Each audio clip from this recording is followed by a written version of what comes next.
Hi സുന്ദരീസ്. അപ്പം എൻ്റെ ആഴ്ചയിൽ ഒരിക്കലത്തെ വിശദമായിട്ടുള്ള ഒരു ഹെയർ കെയറും അതേപോലെ തന്നെ സ്കിൻ കെയറും കാണിച്ചു തരാം കേട്ടോ.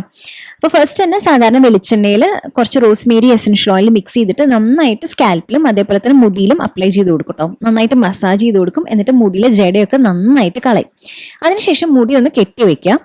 എന്നിട്ട് ആ ഒരു ഗ്യാപ്പിൽ നമുക്ക് ഇത് ഫേസ് മാസ്ക് അപ്ലൈ ചെയ്യാം. ക്ലേ ഫേസ് മാസ്ക് ആട്ടോ. അപ്പോൾ ആ ഓയിലി ചിപ്പ് ചിപ്പി ഫീലിംഗ് ഒക്കെ പോകാനായിട്ട് നല്ലതാണ്. നല്ലൊരു ഗ്ലോ തരാനായിട്ട് നല്ലതാണ്. പിന്നെ ഇത് നാൽപ്പാമരാതി എണ്ണയാണ്. അത് വന്നിട്ട് നമുക്ക് സാധാരണ ആയുർവേദിക് ഷോപ്പിലൊക്കെ മേടിക്കാൻ കിട്ടും. നമ്മുടെ കാലിലും കയ്യിലൊക്കെ മുരിമുരി പോലെ ഇങ്ങനെ വരുമല്ലോ, അതൊക്കെ പോകാനായിട്ട് നല്ലതാണ്.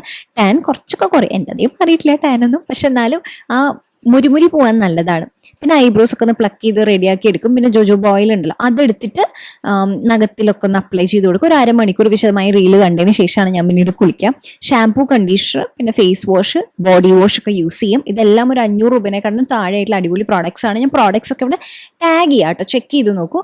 പിന്നെ അപ്പം തന്നെ കുളി കഴിഞ്ഞാൽ ഉടൻ തന്നെ നനവ് കൊടുക്കുന്ന ബോഡി മോയ്സ്ചറൈസർ അപ്ലൈ ചെയ്യും. മുടിയിൽ ഹെയർ സിറം അപ്ലൈ ചെയ്യും. സ്കാൽപ്പിൽ വന്നിട്ട് ഹെയർ ടോണർ അപ്ലൈ ചെയ്യും. എന്നിട്ട് ഹീറ്റ് പ്രൊട്ടക്റ്റിംഗ് സ്പ്രേ അപ്ലൈ ചെയ്തിട്ട് മുടി സ്ട്രെയിറ്റൻ ചെയ്തിടും. ഇനി 3 ദിവസത്തേക്ക് അത് അങ്ങനെ കിടന്നോളും. ഞാൻ പിന്നെ മെയിൽ കഴുകുകയുള്ളൂ. 3 ദിവസത്തിന് ശേഷം പിന്നെ ഒരു കാക്കക്കുളി ആയിരിക്കും കേട്ടോ. പിന്നെ അടുത്ത ആഴ്ച ആയിരിക്കും ഡീറ്റെയിൽ ആയിട്ട് ഇതേപോലെ ഹെയർ കെയറും സ്കിൻ കെയറും ചെയ്യും.